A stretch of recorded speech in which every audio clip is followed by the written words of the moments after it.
नमस्कार दोस्तों, मैं हूं खुशी शर्मा। स्वागत है आपका केएस हॉरर टेक के आज के नए एपिसोड में। दोस्तों, आज हम आपके लिए बहुत ही हैरान कर देने वाला सच लेकर आए हैं जिसके बारे में बहुत ही कम लोग जानते हैं। वो है 7 चिरंजीवियों के बारे में। ये 7 चिरंजीवी कौन है, ये धरती पर कहाँ रहते हैं और ये कलयुग में कब सामने आएंगे, इसके बारे में हम आपको आज विस्तार से बताएंगे। तो चलिए कहानी शुरू करते हैं। तो दोस्तों, सबसे पहले हम ये जान लेते हैं कि वो 7 चिरंजीवी कौन कौन हैं। तो इसमें सबसे पहले स्थान पर आते हैं भगवान परशुराम जी।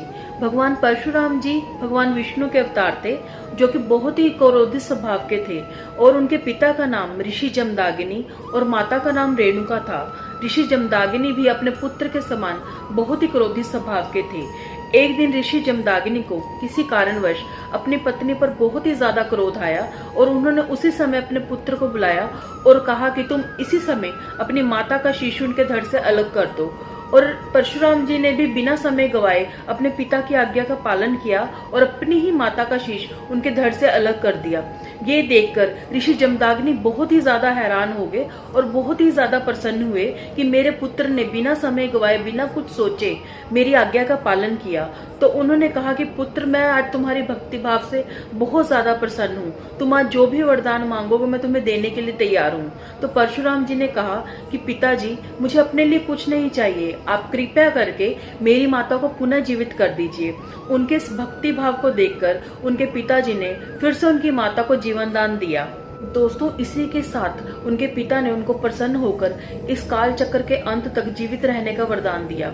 कहा जाता है कि भगवान परशुराम जी आज भी महेंद्रगिरी पर्वत पर रह रहे हैं। वो कई सालों से वहां पर तप कर रहे हैं और जिस समय भगवान कल्कि का जन्म होगा, भगवान परशुराम जी उसी समय उनके गुरु के रूप में सबके सामने आएंगे और उन्हें शस्त्र विद्या का भी ज्ञान देंगे। जो कि राक्षस कलि के खिलाफ जो युद्ध होगा उसमें वो अहम भूमिका निभाएंगे। दोस्तों, अब बारी आती है हमारे दूसरे चिरंजीवी की। हमारे दूसरे चिरंजीवी का नाम राजा बलि है। राजा बलि बहुत ही दानवीर और शक्तिशाली राजा थे। उन्होंने देवताओं को कई बार युद्ध में पराजित किया था, जिसकी वजह से देवता उनसे बहुत ही भय खाते थे। परंतु राजा बलि जाति से असुर थे, इसलिए उन्होंने एक दिन कुछ शक्तियां अर्जित करने के लिए और देवताओं को पराजित करने के लिए एक महायज्ञ का आयोजन किया। जब इसके बारे में देवताओं को पता चला तो वो तुरंत भगवान विष्णु के पास भागे और उनसे मदद की गुहार की। भगवान विष्णु ने उसी समय एक वामन अवतार धारण किया और उनके महायज्ञ में पहुंच गए। राजा बलि ने उस वामन अवतार को देखा तो उन्होंने उनका बहुत ही आदर सत्कार किया और यज्ञ की समाप्ति के बाद उन्होंने उस वामन अवतार से दक्षिणा मांगने के लिए कहा।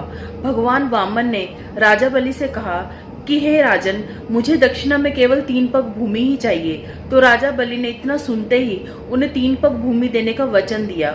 और इतना कहते ही भगवान वामन ने अपना आकार एकदम से विशाल कर लिया और उन्होंने पहले ही पग में पृथ्वी लोक को नाप लिया और दूसरे ही पग में स्वर्ग लोक को नाप लिया। तो भगवान वामन ने राजा बलि से कहा कि हे राजन, अब मैं अपना तीसरा पग कहाँ रखूं? तो राजा बलि ने बड़े ही विनम्र स्वभाव से शीश झुकाते हुए कहा कि हे गुरुवर, अब तो केवल मेरा शीश ही बचा है, तो आप अपना तीसरा पग मेरे शीश पर रखिए। तो इतना सुनते ही भगवान वामन उनकी दानवीरता को देखकर बहुत ही ज्यादा प्रसन्न हुए और उन्होंने उन्हें इस काल चक्र के अंत तक जीवित रहने का वरदान दिया। और इसके साथ ही उन्होंने राजा बलि को सुतलोक प्रदान किया। कल्कि जब पृथ्वी पर अवतार लेंगे तो राजा बलि सुतलोक छोड़कर पृथ्वी लोक पर आएंगे और उनके उस युद्ध में अहम भूमिका निभाते हुए नजर आएंगे। तो दोस्तों, इसके बाद बारी आती है हमारे तीसरे चिरंजीवी की। जो हमारे तीसरे चिरंजीवी हैं उनके बारे में सभी लोग जानते हैं, जो है हनुमान जी। हनुमान जी भगवान राम के अनन्य भक्त थे और जब माता सीता रावण की लंका में थी तो भगवान हनुमान जी ने उस लंका में जाकर माता सीता को आश्वासन दिया और क्रोध में आकर पूरी लंका को जला दिया। उनके इस भक्ति भाव को देखकर माता सीता ने उन्हें इस काल चक्र के अंत तक जीवित रहने का वरदान दिया। और इसके साथ ही एक बार हनुमान जी ने महाबली भीम का भी घमंड तोड़ा। उनको अपने बल का बहुत ही अहंकार हो गया था। एक दिन कहा जाता है कि महाबली भीम गंधमादन पर्वत की ओर से गुजर रहे थे तो हनुमान जी ने एक वृद्ध वानर का वेश धारण किया और उनके रास्ते में अपनी पूंछ फैलाकर बैठ गए। तो जब भीम जी आए तो उन्होंने कहा कि हे वानर, तुम अपने रास्ते में अपनी पूंछ फैलाकर क्यों बैठे हो? अपनी पूंछ को मेरे रास्ते से हटाओ। तो हनुमान जी ने कहा कि मैं तो बहुत ही वृद्ध वानर हूँ, मुझसे तो अपनी पूंछ नहीं हटाई जा रही, तो कृपया करके आप ही मेरी पूंछ को हटा दीजिए, आप तो इतने बलशाली दिखते हैं। तो इतना सुनकर भीम जी को क्रोध आ गया तो उन्होंने उनकी पूंछ को उठाने की बहुत कोशिश की, लेकिन इतने प्रयासों के बाद भी वो हनुमान जी की पूंछ को टस से मस नहीं कर पाए। और भीम जी समझ गए कि ये कोई साधारण वानर नहीं है। तो भीम जी हनुमान जी के पास गए, उन्होंने हाथ जोड़े और कहा कि हे वानर राज, आप कौन हैं? आप कोई साधारण वानर तो नहीं लग रहे। इतने में ही हनुमान जी ने उन्हें अपने साक्षात रूप के दर्शन दिए और उन्होंने कहा कि ये सब परीक्षा मैंने तुम्हारा अहंकार खत्म करने के लिए की थी।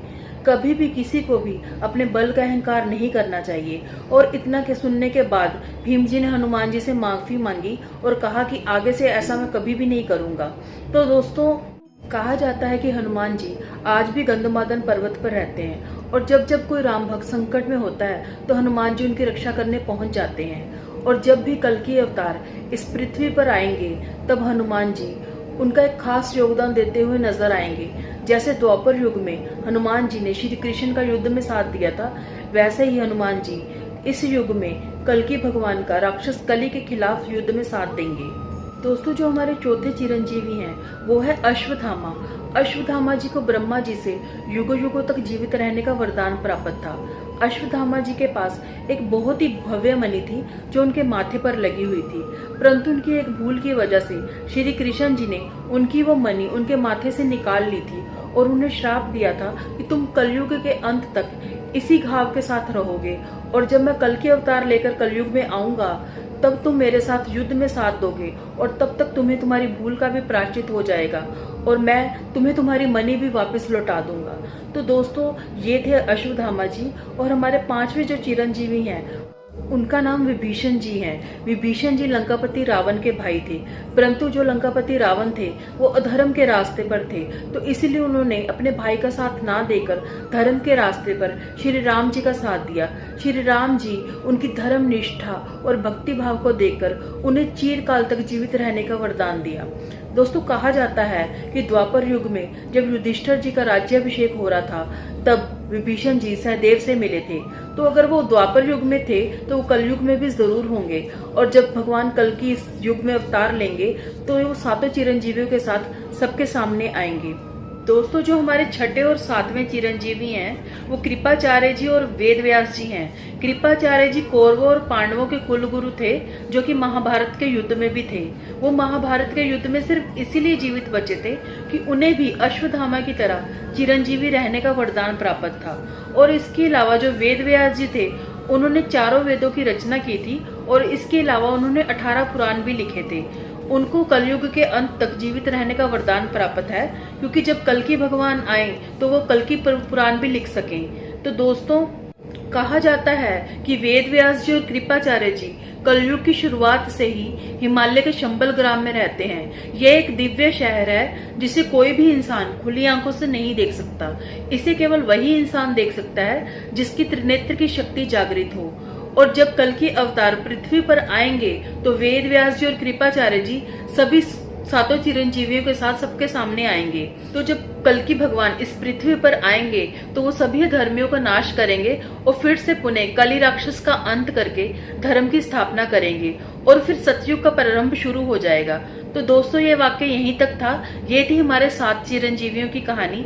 अगर आपको ये कहानी पसंद आई है तो नीचे कमेंट करके जरूर बताइएगा। और मैं खुशी शर्मा मिलती हूँ आपको एक नए ऐसे रोचक वाक्य के साथ। तब तक के लिए good night, take care, bye bye.